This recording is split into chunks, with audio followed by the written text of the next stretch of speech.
Hello, guys. Welcome back to Owl003 here in Florida, Port Charlotte, US dollars place. Beautiful day. There's some things in remote viewing I don't like talking about publicly. I talk about it all the time with colleagues and friends.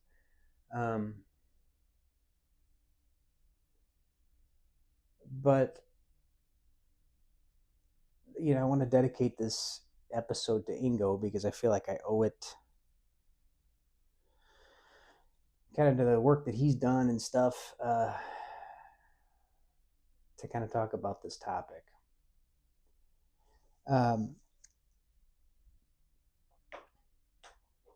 Also, please like, subscribe, share the content. Thank you for all the support, the clients,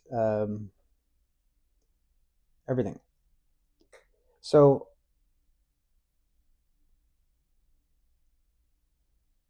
everything I'm about to tell you comes from an experiential point of view. So I'm going to get this out of the way. These thoughts and opinions are derived from years of remote viewing, a vast array of targets, as well as experiments performed under blind and double-blind conditions. Long story short, I'm not your guru, and I'm not in the business of telling you or people what to think, how to feel, where to place their money or opinions. You can find those types of RV streaming services elsewhere. And that being said, let's get into this. I really had gone back and forth if I should even discuss this or not, but I see this online a lot. Remote influence. Okay, this topic comes up. All right. And I think in a lot of people's minds, it's probably vastly different than the reality of what can occur with such an idea. So let's talk about it. Ingo especially was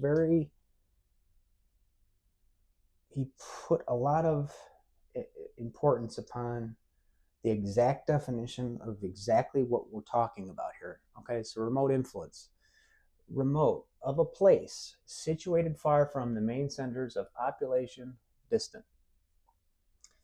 Influence, the capacity to have an effect on the character, development, or behavior of someone or something, or the effect itself. So there's a project that I'm involved with. That's another reason why I have to kind of talk about this, because I'm going to present a project very soon that's it's huge. So, as good as it is to have ability in remote viewing, an even more important thing is to have a good idea on how to apply some of this stuff outside of the box. But we'll take it one step at a time here. Okay, so there's a lot of kind of mythology around this remote influencing perspective from a human psychic capability type of thing. Meaning, I think when people hear the term remote influence, they think that somebody's going to psychically project a thought or idea into someone's mind to be like some kind of Manchurian candidate type of situation, which I don't think I've never seen anything like that. So I don't. So I think that's a kind of a misnomer from a human perspective. Now, so can a person psychically project an idea into someone's subconscious mind, like via a remote viewing process, to do something? Probably, maybe. Are they going to tell them to go do something, like go kill somebody or something? No, and it's not going to work. Okay. But it's important to know, I think, what would be considered remote influence in a like kind of a real world scenario. Okay, so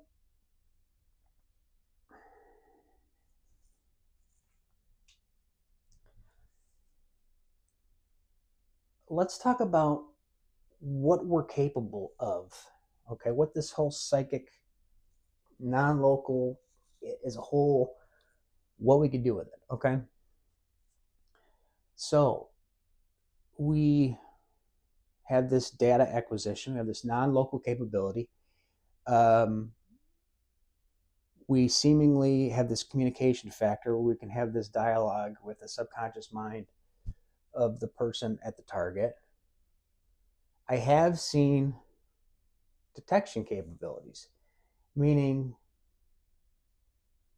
I've seen in a lab, I mean, controlled conditions, blind conditions, where remote viewers knew they were being remote viewed. And I would have never believed that had I not seen it with my own eyes. Um, I wasn't the remote viewer, but Gina, that's a, it's a my hats off to you. But I've seen it happen.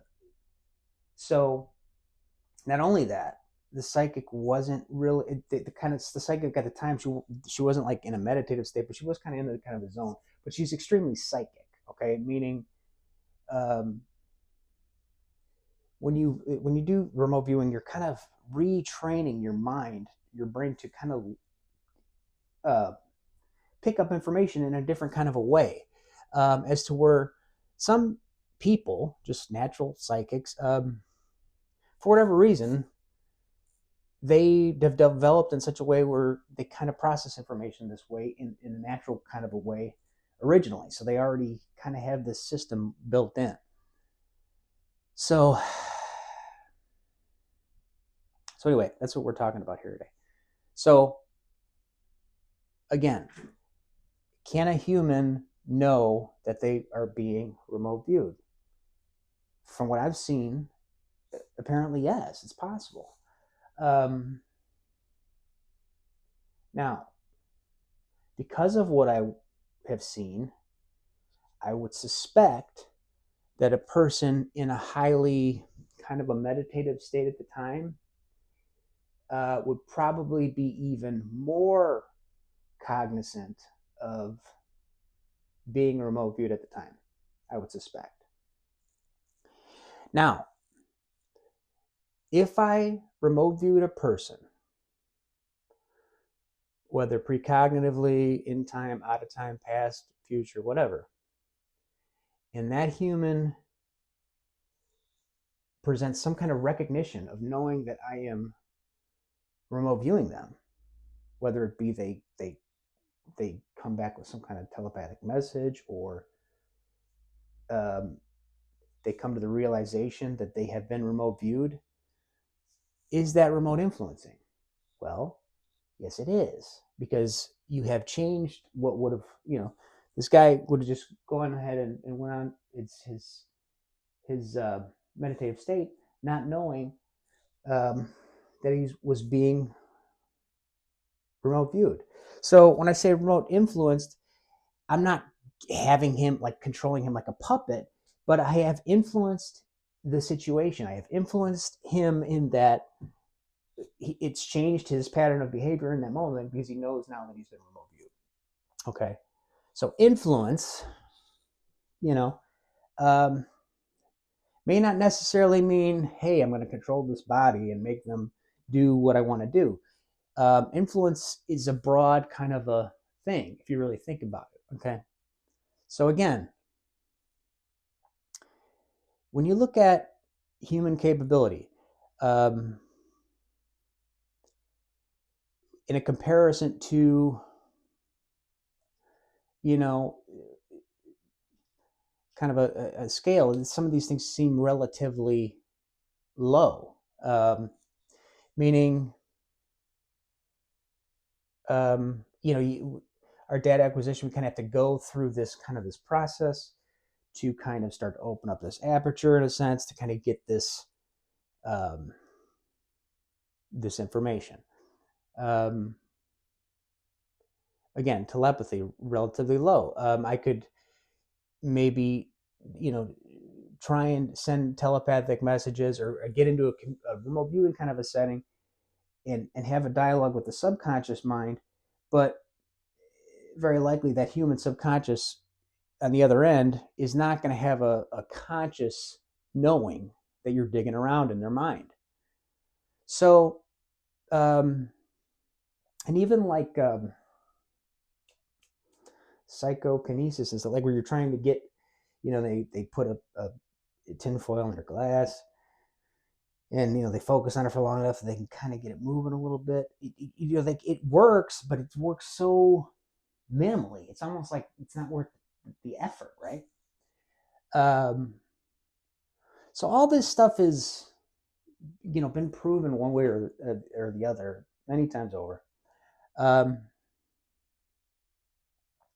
again, it's seemingly, prospectively, kind of a low level ability, and I'll get into what I'm comparing it from too. Okay, so we talked about the myths of influence. Meaning you're not going to, psychically make somebody be your slave. Yeah, it's not going to happen. At least not right now. But beyond awareness, beyond consciousness, there's something that I think it's really important, even if you're not really active in the community, just as a human being. It's important to keep in the back of your mind how powerful perception can be. It's very it's an influential tool in general, and I see it all the time. And what's kind of sad is in the field of remote viewing, you gain all this kind of this perspective in psychic procedures and just awareness and all this stuff. But also on the kind of the negative end of it, I see it in the community where it's being used as kind of a tool to influence belief and stuff like that. So it's kind of a double-edged sword in that aspect of it. Okay, so again, so this is the human component. This is us. So now getting back to I want to go full circle back to when I mentioned Ingo in the beginning.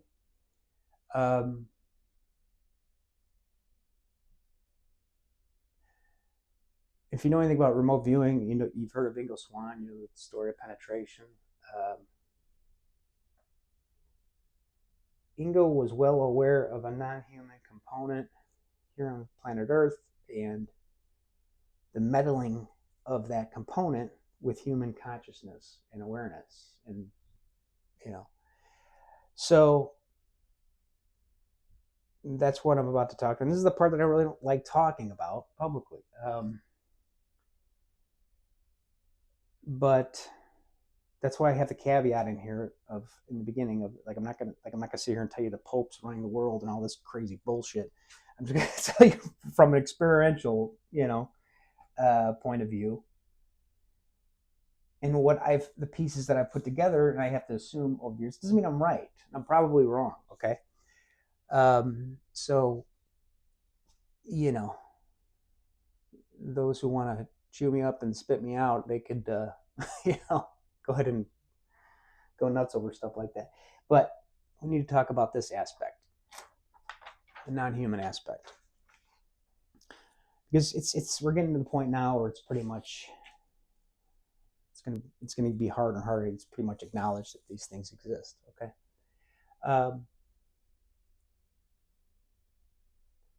And I'm just going to categorize this as non-human because this could be a range of different things, from non-corporeal entities to ETs to dimensional things to whatever. Okay.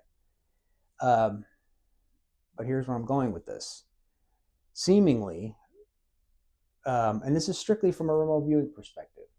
Um, I've never personally had like an abduction experience, and never, but I have remote viewed them, and the experiences for the people and all this, and bases and everything else.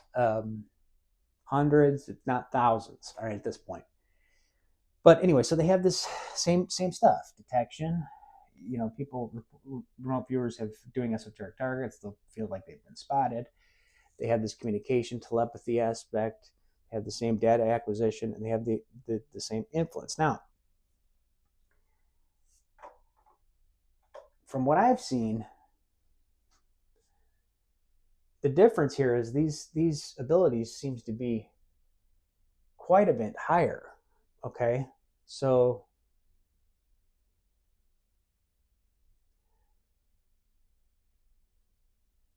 we need to address the elephant in the room of what exactly we're up against. Okay, and throw around some ideas as to why. All right, so again, from what we've seen, what I've seen in sessions, and I cannot make a person do a whole lot as a human being from a psychic perspective, as to where these guys seem to be able to influence to a very high degree the human component. They seem to be able to turn you on, turn you off,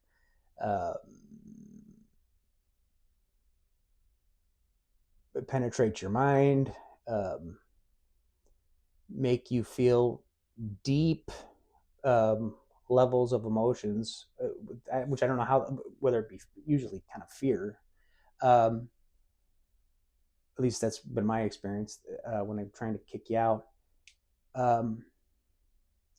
But they seem to have a high degree of an ability to, comparatively to what we're able to do, and yet we seem to have the same overall abilities. So it's just they're working at a much higher rate of what's going on. Now,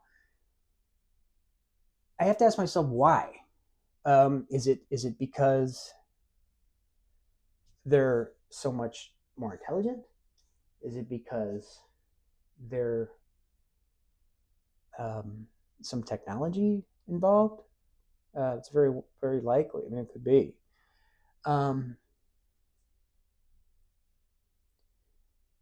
But that may not necessarily be the case.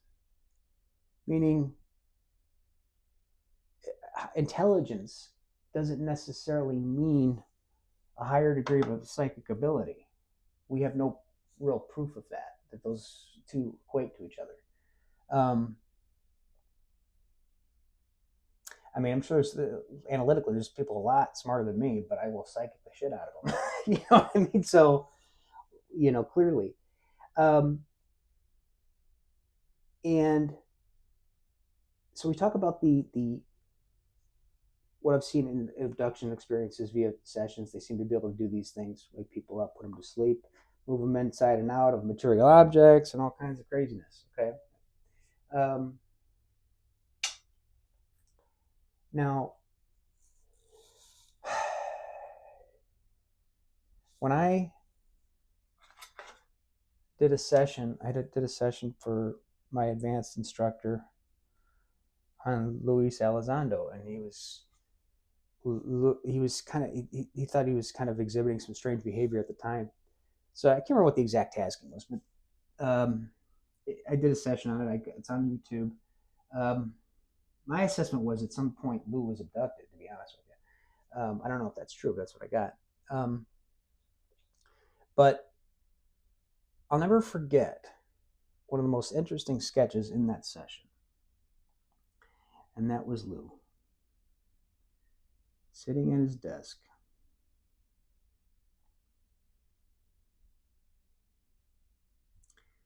And I had an ET, so I've seen in my, well, I don't know if they're ET, let's go with non-human,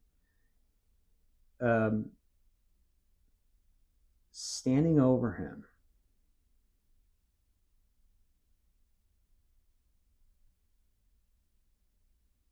And he was going through his mind. I had seen all these, what I would describe as files, okay, in his mind. And he was literally going through them like a Rolodex, okay? And as this whole disclosure thing kind of unfolds, I think it's important to catalog these things because we don't know where this is going. And hopefully, depending on how fast or slow this goes, I have to document this stuff because hopefully somebody gets something out of it down the line. That'll be helpful. But, this is what we are up against as humans, psychically. And I believe this is a big part of, with Ingo had written something, I think it was in Fate magazine, about this topic.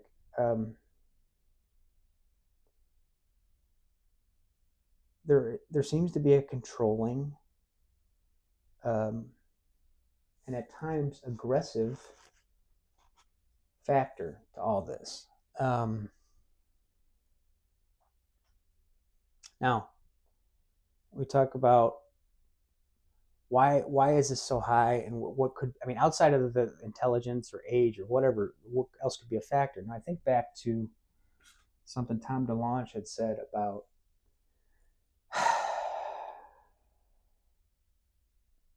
he talks about an artifact like a pyramid or something in Alaska where it was running, and they believe the purpose of it was to suppress human consciousness. I don't know if that's true, but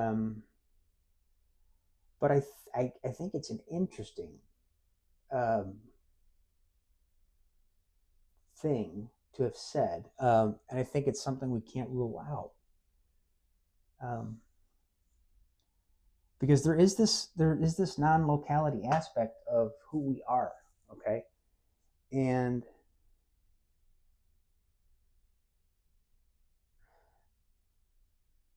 it seems like at some point these two components are going to have to come to a head to some degree, okay? At some point we have to face this one way or the other.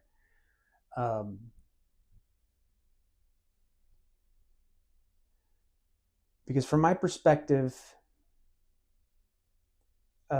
just in a general sense, it's a lot more than just black and white. I mean,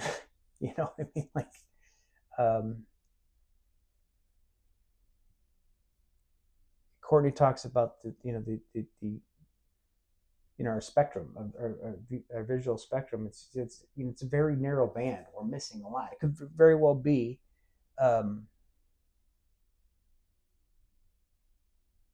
where this stuff is all around us and we just can't perceive it, because our band of perception is so narrow. So, I really wanted to bring this up just to kind of get this aspect kind of cleared up, as far as what in reality humans are able to do. Now, the project that I have coming up incorporates quite a bit of this stuff, influence, telepathy, and hopefully it's all going to work out, and it's all documented on camera, and there's going to be this huge discussion. This is good. Like I said, it's going to be really big. It's going to be hard to ignore from these people that want to claim themselves as some kind of authority in remote viewing. So again, remote influence, it covers you have this idea in your mind where or it's some kind of big controlling factor, and that's not really necessarily what it is. It covers a lot of things. So when you have like remote viewing gurus trying to like paint narratives in your mind about how things are, and where the world's going, and as if they know things for facts, or like a dominance in one remote viewing modality over the other, as if they know it as a fact. You could call that remote influencing, guys. You could call that remote influencing from people who really understand the power of perception and how to use it to their advantage. So that's basically what I wanted to talk to you guys about. Again, it's not something and this all comes from, again, this is a experiential perspective. I'm not sitting here trying to tell you guys how reality works. You're welcome to your own opinion. So,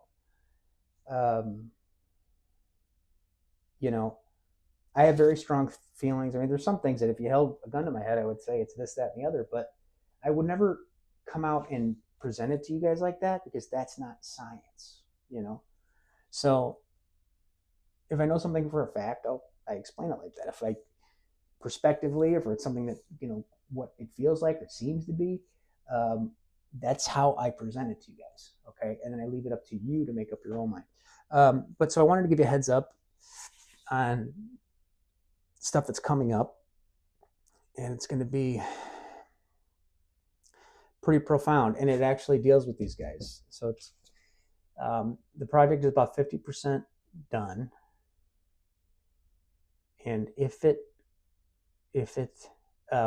goes the way it's going to go, it's going to flip this whole thing on its head. So it's one of the coolest projects I've ever been a part of. So I don't want to say too much about it, but it's gonna leave it as a surprise. So again, thank you guys for watching. I hope you got something out of it. Please like, subscribe, share the content. You can get remote viewing done on the website with the instructions in the hyperlink. Thanks again, guys, for all your support. Please subscribe. And I think what else I got going? I got some teaching coming up. But anyway, keep an eye out for that project. And we'll catch you guys real soon. I'll see you next time on Owl 003, guys.